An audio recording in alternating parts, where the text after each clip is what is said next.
Baik, terima kasih. Assalamualaikum warahmatullahi wabarakatuh. Saya dari Putri Mojopahit. Terima kasih untuk waktunya dan ada langsung saja nggih para yai. Ngapunten. Satu, saya ingin menyampaikan usulan, yang kedua baru pertanyaan. Yang pertama sebagai usulan adalah saya mungkin kepada beliaunya Komando Kiai Fuad untuk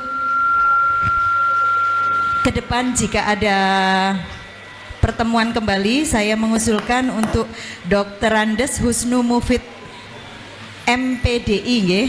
Karena beliau juga ini menyatakan kebenaran tentang sejarah dan narasi beliau juga mengafirmasi bahwa klan Hadramot Yaman atau Ba'alawi bukan zuriat Nabi dari segi tinjauan historis sejarah. Jadi itu usulan dari Putri Mojopahit. Ini saya mewakili teman-teman di grup Putri Mojopahit. Ada beberapa titipan usulan kepada Kiai Fuad. Dan yang kedua baru pertanyaan kepada Kiai Haji Madudin. Kalau poro yai, bapak dokter atau yang lainnya ikut menjawab, monggo. Jadi gini, pertanyaan Putri Mojopahit adalah menurut pengamatan Putri Mojopahit nggih Pak nggih. Masya Allah.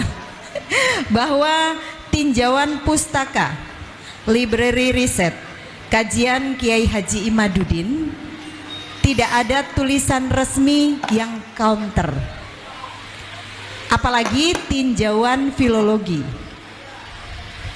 Dari segi sejarah juga sudah dinyatakan Dr. Andes Husnu Mufid MPDI kalau Ba'alawi itu bukan zuriah Nabi.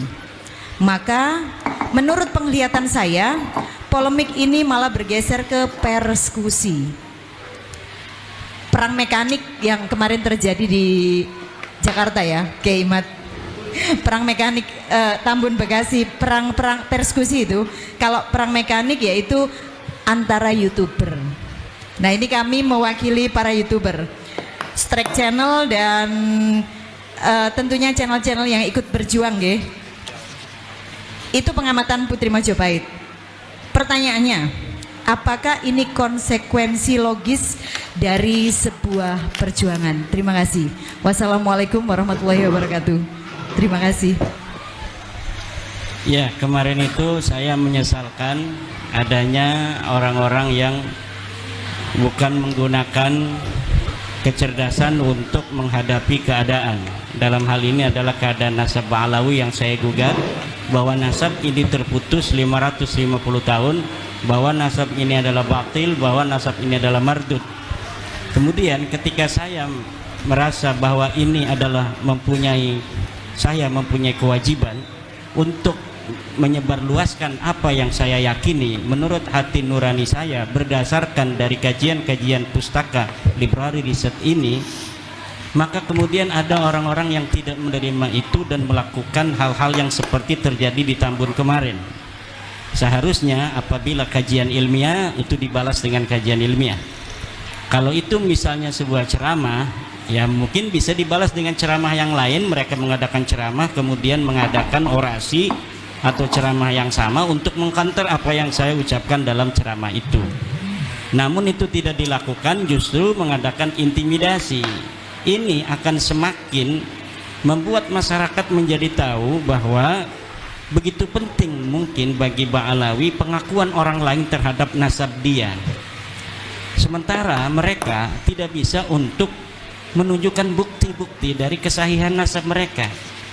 Kalau misalnya mereka mampu untuk memberikan bukti-bukti kesahihan nasab mereka berdasarkan sumber-sumber yang ada pada zamannya atau yang mendekati zaman itu, lalu kita tidak menerima kebenaran itu umpamanya, baru itu mungkin dipertanyakan objektivitas dari orang yang menyatakan bahwa nasab Ba'alawi ini adalah terputus.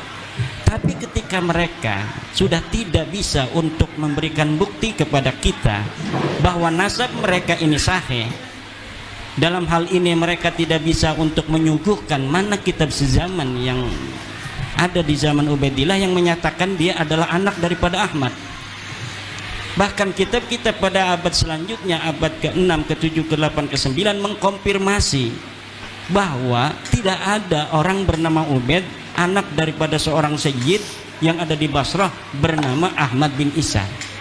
Kemudian ilmu pengetahuan biologi mengkonfirmasi bahwa setelah dilakukan tes DNA dari ratusan orang dari Ba'alawi yang telah mengadakan uji tes DNA, ternyata nasab DNA mereka bukan DNA Arab.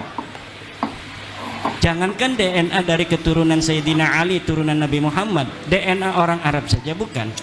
Lalu ketika tes DNA mengkonfirmasi mereka bukan turunan Nabi, dan library riset juga mengatakan bahwa mereka bukan turunan Nabi, lalu mereka tidak mau menjelaskan atau menyajikan daripada data-data, lalu berdasarkan apa saya untuk mempercayai mereka sebagai keturunan Nabi?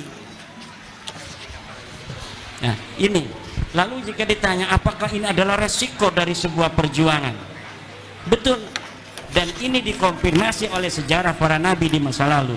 Tidak ada para nabi yang setelah dia itu memiliki kebenaran dari Tuhan berdasarkan wahyu, lalu dia tidur dan duduk-duduk, tapi dia datang ke kaum-kaum menyampaikan apa yang dia yakini, bahwa Allah berfirman bahwa tidak ada Tuhan selain Allah.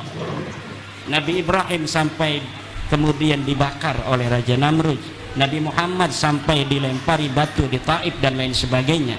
Saya tidak menyamakan bahwa kebenaran yang saya bawa seperti kebenaran yang dibawa oleh Nabi Muhammad, tapi minimal ini adalah kebenaran yang saya yakini walaupun orang lain belum meyakininya.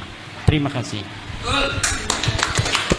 Disampaikan, namun ini ada request satu pertanyaan dari peserta. Monggo Mas, sebelum kita tutup. Assalamualaikum warahmatullahi wabarakatuh. Saya Iqbal dari Laskar Raja Wali Songo. Ini mau tanya soal ini. Terus, kalau saya kaji tadi bahwa semua permasalahan itu berasal dari Ali bin Abu Bakar As-Sakron. Nah, pertanyaan saya, apa benar wirid yang disebut wirid sakron itu benar kalangan beliau? Sebagaimana Rotib Al-Hadad ternyata karangan Imam Arifai. Itu pertanyaan pertama ya. Ini yang kedua, banyak netizen yang nanya, apa mungkin waliullah melakukan kejahatan masif, pemalsuan nasab secara jariah seperti itu? Ini kurin, Yai, monggo. Monggo, disampaikan. Pertanyaan pertama, Ali As-Sakron punya wirid hizib namanya hizib sakron. Saya belum meneliti apa betul itu wiridan Habib Ali bin Abu Bakar As-Sakron. Jadi perlu penelitian khusus. Jikapun benar, maka makom kewalian, jika betul wali di hadapan Allah, itu tidak ada kaitan dengan nasab. Siapapun dia bisa menjadi waliullah. Dan satu yang perlu untuk diingat, tidak ada yang tahu wali kecuali Allah. Saya tidak mengetahui wali kecuali wali, tidak. Tapi tidak mengetahui wali kecuali Allah. Karena wali itu kekasih, kekasih itu adalah fi'lul qalbi bagi manusia. Hanya saya yang mengetahui siapa sebenarnya yang paling saya cintai dari manusia. Begitu pula hanya Allah yang mengetahui siapa kekasih-kekasihnya. Lalu tentang tergugat Habib Ali bin Abu Bakar As-Sakron, kenapa saya selalu menghilirkan masalah ini kepada Habib Ali bin Abu Bakar As-Sakron? Karena de facto hari ini yang dapat saya baca dari kitab tertua adalah karya Habib Abi Bakar As-Sakron ini, Ali bin Abu Bakar As-Sakron. Benarkah dia karangan Habib Ali bin Abu Bakar As-Sakron?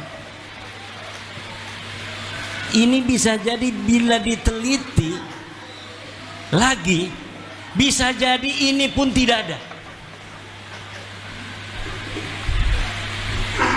Hari ini kitabnya dicetak. Saya pernah melihat sebuah manuskrip namanya bukan Al-Burqatul Musyiqah tapi Al-Burqatul Munifah. Betulkah dia karangan Habib Ali bin Abu Bakar As-Sakran abad 9 atau karya orang yang iseng-isengan pada abad 14 yang kemudian diberikan nama sebagai karya dari Habib Abu Bakar As-Sakran? Karena ada riwayat di dalam kitab abad 10 Habib Ali bin Abu Bakar As-Sakran menulis sebuah kitab namanya Al-Burqatul Musyiqah atau Al-Burqatul Munifah.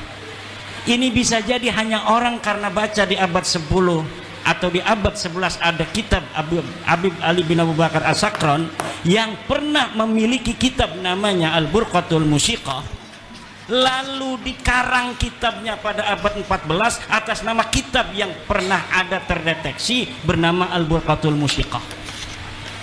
Dan ini saudara hati-hati, ada orang yang ingin berusaha untuk mencari kitab sejaman dengan membaca sebuah referensi bahwa Ubaidili mempunyai kitab bernama Al-Intisar misal, manuskripnya tidak ada, lalu manuskrip itu dibikin hari ini kemudian dinamakan Al-Ubaidili, kemudian di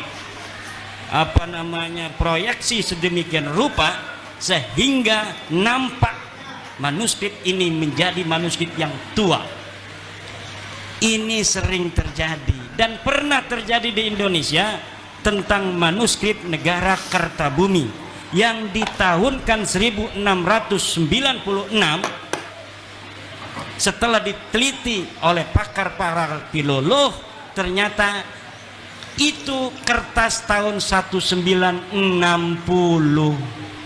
Kertasnya kertas Manila.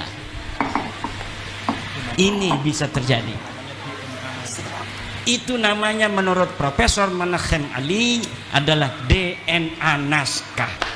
Catatan Tuhan yang ada dalam naskah ini tidak akan bisa dibohongi, karena kapan dia dicetak dalam kertas itu ada. Apalagi kertas-kertas masa lalu, dalam kertas kalau kita ini kan seperti duit itu ada lambang tahun berapa dia itu dicetak. Dan apabila di dalam kertas ini tidak ada tahun, maka di dalam setiap pabrik itu ada tahun berapa dia mencetak kertas apa, di produksi berapa lembar, kemudian dijual di daerah mana saja. Itu ada datanya dan gampang untuk diteliti dan ditelusuri. Apalagi nanti di Yaumul Hisab akan banyak manuskrip-manuskrip palsu di Yaumul Hisab menumpuk tentang kedustaan-kedustaan yang hari ini diciptakan tentang masa lalu yang tidak pernah terjadi. Wallahu wal muwaffiq ila aqwamit thoriq.